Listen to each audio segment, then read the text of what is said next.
Luxury launches की speed धीमी पड़ रही है, इन्वेस्टर्स गायब हो रहे हैं और सबसे बड़ा खतरा है अनसोल्ड इन्वेंट्री का पहाड़ तेजी से बढ़ रहा है। यानी फ्लैट्स बन रहे हैं लेकिन बायर्स नहीं आ रहे और यही वो चीज है जिससे अब बड़े बड़े बिल्डर्स भी डरने लगे।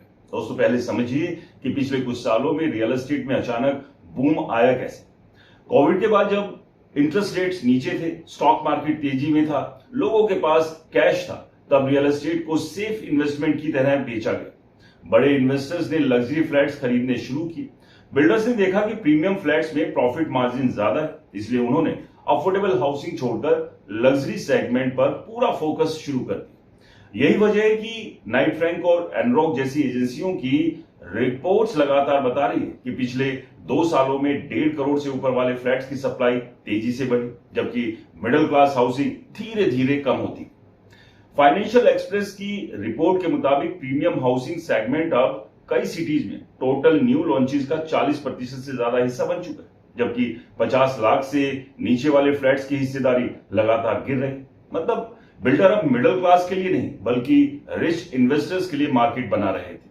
लेकिन प्रॉब्लम यहीं से शुरू हुई, क्योंकि किसी भी मार्केट को सिर्फ इन्वेस्टर हमेशा के लिए नहीं चला सकते। आखिर में रियल डिमांड चाहिए होती है और अब वही रियल डिमांड कमजोर पड़ रही है। एनरॉक की Q1 2026 की रिपोर्ट को ही पकड़ लीजिए, जिसके मुताबिक टॉप 7 सिटीज में हाउसिंग सेल्स लगभग 7% गिर गई, जबकि न्यू लॉन्चेस सेल्स ज्यादा हो गई। यानी जितने फ्लैट बिक रहे हैं उससे ज्यादा नए फ्लैट्स मार्केट में आ रहे। इसका सीधा मतलब है इन्वेंट्री जमा हो रही। रिपोर्ट के मुताबिक अनसोल्ड इन्वेंट्री करीब 6 लाख यूनिट के आसपास पहुंच गई। बिजनेस स्टैंडर्ड की भी एक रिपोर्ट देखी, जिसमें कहा गया कि डेवलपर्स लगातार लॉन्च कर रहे हैं लेकिन बायर सेंटिमेंट्स कमजोर पड़ने लगा है, खासकर लग्जरी सेगमेंट, क्योंकि ईएमआई महंगी हो चुकी है, इंटरेस्ट रेट ऊंचे है और लोगों को अब जॉब सिक्योरिटी का भी डर सताने लगा। दोस्तों जब मार्केट में डर बढ़ता है तो सबसे पहले इन्वेस्टर्स भागते हैं और अभी धीरे धीरे वही हो रहा है। रॉयटर्स की एक बड़ी रिपोर्ट ने साफ वार्निंग दी कि इंडिया का लग्जरी हाउसिंग बूम अब पीक के करीब पहुंच चुका है और अगर डिमांड इसी तरह स्लो हुई तो सबसे ज्यादा मार प्रीमियम सेगमेंट पर पड़ सकती है, क्योंकि वहां फ्लैट्स की कीमतें पहले ही आम बायर की पहुंच से बाहर हो चुकी। सोचिए, गुरुग्राम के कई प्रोजेक्ट्स 25,000 से 40,000 प्रति स्क्वायर फीट तक पहुंच गए। मुंबई में लग्जरी अपार्टमेंट्स 1 लाख प्रति स्क्वायर फीट तक जा रहा है। बेंगलुरु में भी प्रीमियम प्रोजेक्ट्स की कीमतें पिछले 3 साल में कई जगह 40 से 50% तक बढ़ गई। लेकिन क्या आम सैलरीड मिडिल क्लास की इनकम उतनी तेजी से बढ़ी है? बिल्कुल नहीं। यही वजह है कि अब बायर पीछे हटने लगे। ईएमआई का डर बढ़ रहा है, इन्फ्लेशन लोगों की सेविंग खा रही है और ऊपर से ग्लोबल टेंशन, जैसे अभी मिडल ईस्ट क्राइसिस चल रहा है, जिसकी वजह से oil price, economy slow down हो रही है, लोगों को और भी डरा रही है। दोस्तों रियल एस्टेट मार्केट की सबसे बड़ी प्रॉब्लम यह है कि यहाँ पैनिक धीरे धीरे दिखता है। अचानक क्रैश नहीं आता, पहले सेल स्लो होती है, फिर इन्वेंट्री बढ़ती है, फिर कैश फ्लो पर दबाव आता है, फिर बिल्डर सीक्रेटली डिस्काउंट देना शुरू करते हैं, फिर प्रोजेक्ट डिलीवरी डिले होने लगती है और आखिर में पूरा मार्केट स्लो मोशन क्राइसिस में चला जाता है। अभी भारत में कई एक्सपर्ट्स को डर है कि वही फेज शुरू हो सकता है। मनी कंट्रोल की रिपोर्ट के मुताबिक 2026 की शुरुआत में कई रियलिटी स्टॉक्स पर दबाव में आ गए थे, क्योंकि इन्वेस्टर्स को लगने लगा कि रियल एस्टेट कंपनी की फ्यूचर सेल उतनी मजबूत नहीं रहेगी जितनी दिखाई दे रही। मार्केट को डर है कि अगर डिमांड स्लो हुई और इन्वेंट्री बढ़ती गई तो बिल्डर्स के ऊपर कैश फ्लो का भारी संकट आ सकता है, क्योंकि दोस्तों बिल्डर का पूरा बिजनेस लगातार आने वाले कैश पर चलता है। पुराने बायर्स का पैसा नए प्रोजेक्ट में लगाया जाता है, नई बुकिंग से कंस्ट्रक्शन चलता है, लेकिन अगर बुकिंग स्लो हो गई तो पूरा साइकिल हिलने लगता है। यही वजह है कि अब कई builder quietly new launches delay कर रहे हैं। कई प्रोजेक्ट्स को फेज वाइज लॉन्च किया जा रहा है ताकि मार्केट में ज्यादा इन्वेंट्री एक साथ ना आ जाए। एक और मीडिया रिपोर्ट में भी यही बताया गया कि डेवलपर्स अब डिमांड को लेकर पहले जितने एग्रेसिव नहीं दिख रहे, क्योंकि उन्हें पता है कि अगर अनसोल्ड फ्लैट्स बढ़ गए तो बाद में उन्हें भारी डिस्काउंट देना पड़ सकता है। दोस्तों ग्राउंड रियलिटी भी धीरे धीरे बदल रही है। रेडिट और रियल एस्टेट फोरम्स पर बायर खुलकर बोल रहे हैं कि लग्जरी प्रोजेक्ट में आर्टिफिशियल प्राइसिंग चल रही है। कई लोग बता रहे हैं कि साइट्स पर भारी मार्केटिंग दिखाई जाती है, लेकिन एक्चुअल बुकिंग उतनी नहीं होती। कुछ बायर्स कह रहे हैं कि बिल्डर्स अभी भी 2023-24 वाली तेजी के हिसाब से प्राइस बढ़ा है, जबकि मार्केट की स्पीड अब धीमी हो चुकी है। आप समझिए, मैं गोवा में हूं और यहां मैंने एक बिल्डर के पास वैसी एक क्वेरी डाली। कल क्वेरी डाली, अब तक 10 बार फोन आ चुके हैं। और इसी से आप समझ लीजिए कि एक नामी ग्रामी बिल्डर जो दावा करते हैं कि उनके प्रोजेक्ट्स लॉन्च होते ही बिक रहे हैं, उनके सेल्स टीम कितनी डेस्परेट दिख रही, लगातार कॉल पर कॉल। यहीं से समझ में आता है ये बबल टाइम करेक्शन का आ गया, यानी प्राइस अचानक क्रैश नहीं करेंगे, लेकिन कई प्रोजेक्ट सालों तक फंस सकते हैं, रीसेल मुश्किल हो सकती है और इन्वेस्टर्स एग्जिट नहीं कर पाएंगे। यही वजह है कि अब रियल एस्टेट मार्केट में एक नया डर फैलने लगा, इन्वेंट्री बॉम्ब। क्योंकि जब फ्लैट बिकने बंद हो जाते हैं लेकिन कंस्ट्रक्शन चलता रहता है, तब धीरे धीरे पूरा मार्केट कैश क्रंच की तरफ बढ़ता है। और दोस्तों, अगर ऐसा हुआ तो सबसे ज्यादा असर लग्जरी सेगमेंट पर पड़ेगा, क्योंकि यहां प्राइसेस पहले ही जरूरत से ज्यादा ऊपर जा चुके। यही कारण है अब बड़े बड़े बिल्डर अंदर ही अंदर डरे हुए, बाहर से लॉन्च इवेंट, सेलिब्रिटी मार्केटिंग और लग्जरी लाइफस्टाइल्स एड अभी भी दिख रहे हैं। सच्चाई यह है कि मार्केट अब उतना मजबूत नहीं दिख रहा जितना टीवी एड्स और प्रॉपर्टी एक्सपो में दिखाया जाता है। और सबसे बड़ा सवाल अब यही है, अगर इन्वेस्टर्स वापस नहीं आए, अगर ईएमआई और महंगी ऐसे ही बढ़ती रही और अगर अनसोल्ड इन्वेंट्री इसी तरह बढ़ती गई, तो क्या इंडिया का लग्जरी रियल एस्टेट मार्केट अब स्लो डाउन के सबसे खतरनाक फेज में एंटर करने वाला है? क्योंकि दोस्तों, अगले वीडियो के पड़ाव में हम बात करेंगे उस सबसे बड़े खतरे की जिससे अब पूरा रियल एस्टेट मार्केट डर रहा है।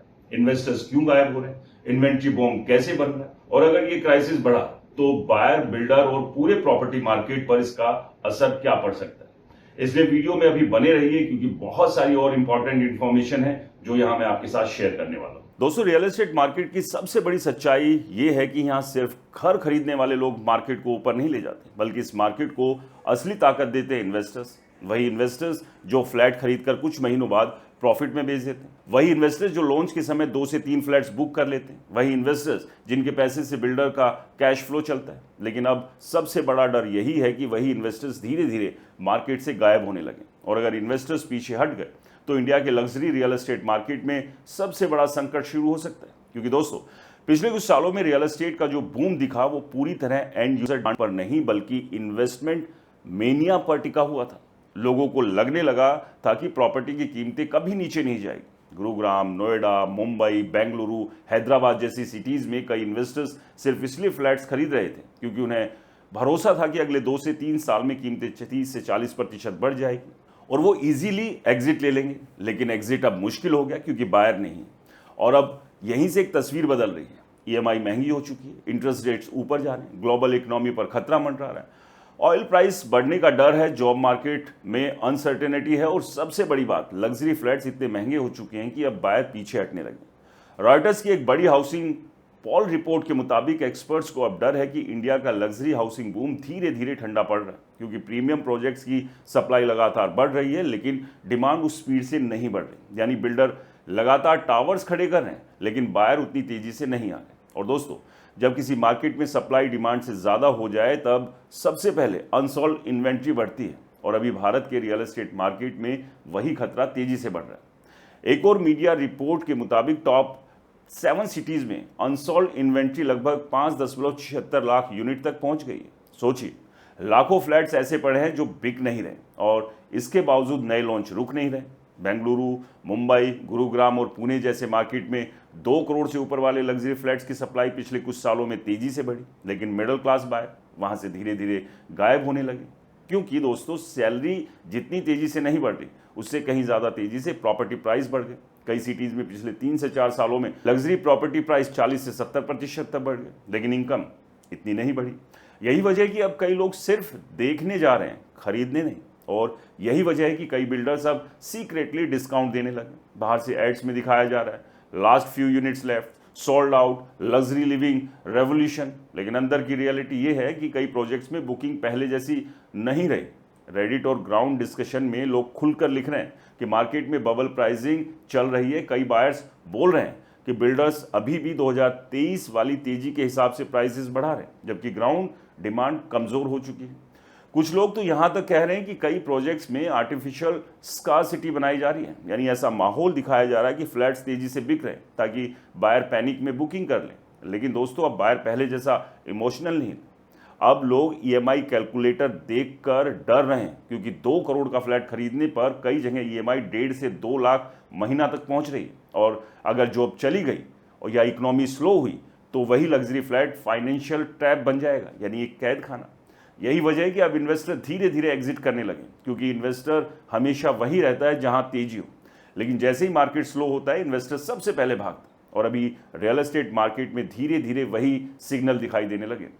दोस्तों, एक्सपर्ट्स कह रहे हैं कि अभी इंडिया में 2008 जैसा अचानक क्रैश शायद ना आए, लेकिन एक स्लो पेन फेज शुरू हो चुका है, यानी मार्केट बाहर से नॉर्मल दिखेगा लेकिन अंदर से धीरे धीरे कमजोर होता जाएगा। पहले सेल्स स्लो होंगी, फिर इन्वेंट्री बढ़ेगी, फिर बिल्डर सीक्रेटली डिस्काउंट देंगे, फिर प्रोजेक्ट डिले होंगे, फिर रीसेल मार्केट कमजोर होगी और आखिर में इन्वेस्टर एग्जिट बढ़ेगा। दोस्तों, यही कारण है कि अब बड़े बिल्डर्स अंदर ही अंदर डर रहे हैं, क्योंकि उनका पूरा बिजनेस कैश फ्लो पर चल रहा है। अगर लगातार नई बुकिंग आते रहे तो कंस्ट्रक्शन चलता रहेगा, लेकिन अगर बुकिंग स्लो हो गई और अनसोल्ड फ्लैट्स बढ़ते गए तो बिल्डर पर फाइनेंशियल प्रेशर तेजी से बढ़ेगा। यही वजह है कि अब कई बिल्डर्स न्यू लॉन्चेस को धीरे धीरे फेज वाइज कर रहे हैं, ताकि मार्केट में एक साथ ज्यादा इन्वेंट्री ना आए।